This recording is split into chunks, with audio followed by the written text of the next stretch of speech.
Ano nga ba yung mga vitamins na mabuti sa mata? Panoorin mo ang video na ito hanggang sa uli. Hi mga idol, ako si Doc Doms. And welcome back to my channel. Para sa mga bago lang sa channel ko, I'm a board-certified ophthalmologist and a retina specialist here in the Philippines. So if you want medical and eye contents, please don't forget to hit that subscribe button and turn on that notification bell for more videos like this. Pero disclaimer lang po, ang mga videos na ginagawa ko ay hindi para mag-diagnose ng mga iba't ibang sakit nyo sa mata dahil mahirap mag-diagnose sa ganitong platform. Bagkos ito ay para mas maintindihan nyo yung mga iba't ibang sakit nyo sa mata na na-diagnose na po sa inyo. Ang pagpapacheck up sa inyong ophthalmologist ay ine-encourage.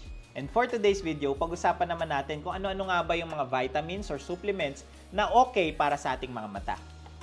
Tara, let's discuss. Ang isa sa mga common na tinatanong sa akin ng aking mga pasyente ay kung ano nga ba yung mga vitamins o di kaya meron bang mga supplements na pwedeng magpalinaw ng ating mga mata. Tapos ngayon, kaliwat kanan na yung mga ads sa TV, sa social media na tungkol sa mga eye supplements na nakakalinaw daw ng paningin o di kaya ay nakakapagpagaling ng mga sakit sa mata. Marami na rin gumagamit, umiinom or nagpapatak ng mga iba't ibang supplements sa mata. Pero epektibo nga ba ito? Alamin natin yung katotohanan batay sa siyensya at mga pag-aaral. Ang mga mata natin ang isa sa mga pinakaimportanteng parte ng ating katawan na madalas ay ating napapabayaan. Sa paglipas ng panahon or habang tayo ay tumatanda, ay mas tumataas ang tsansa na magkaroon tayo ng mga iba't ibang sakit sa mata. Tulad ng tinatawag na age-related macular degeneration at dry eye syndrome. Meron na ako nagawang videos about sa mga sakit na ito na pwede nyo nang panoorin para sa mas detalyadong discussion about sa sakit na ito. Dito pumapasok yung konsepto ng eye supplements. Ang mga ito ay iniinom pwedeng capsule, tablet o di kaya powder na nagtataglay ng mga vitamins at minerals na mainam para sa mga mata. Karaniwan, ang mga eye supplements na ito ay nagtataglay ng mga vitamins tulad ng vitamin A na napakahalaga para sa ating mga paningin.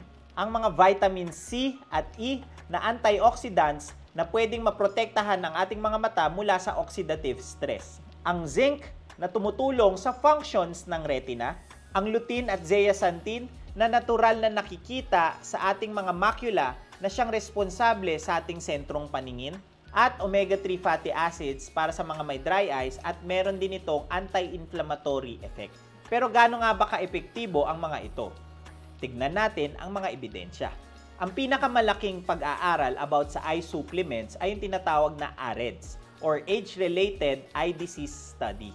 Ito ay para sa mga pasyenteng merong age-related macular degeneration or AMD. Pinag-aralan nila ang kombinasyon ng mataas na dose ng vitamin C, E, beta-carotene na siyang precursor ng vitamin A, at zinc. Natuklasan nila na ito ay nakakapagpabagal ng paglala ng age-related macular degeneration ng halos 25%. Pero hindi nito napipigilan ang pagkakaroon ng AMD. So, ibig sabihin, kahit nagtitake ka nito nang wala ka pang AMD, ay pwede ka pa rin magkaroon ng sakit na ito. Pero napatunayan din sa study na ito na yung beta-carotene na laman nito ay may kaugnayan sa pagkaroon ng mataas na chance ng lung cancer sa mga pasyenteng naninigarilyo. Kaya ginawa nila yung AREDS2 naman na pinalitan nila yung beta-carotene ng lutein at zeaxanthin. At napatunayan na yung laman ng AREDS2 formula ay nakakapagpapigil din ng paglala ng age-related macular degeneration na sakit na hindi magkokos ng lung cancer para dun sa mga pasyente na naninigarilyo.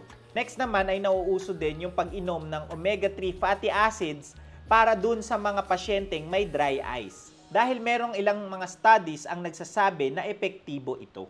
Ayon sa mga current eye research, ang omega-3 fatty acids ay nakakatulong para sa mga may dry eyes, lalo na dun sa mga may dysfunction ng meibomian gland na importante sa pag-produce ng oil na kailangan sa ating tear film para hindi ito mabilis magtuyo. Pero meron din kasing isang malaking study na tinatawag na DREAM study or Dry Eye Assessment and Management Study.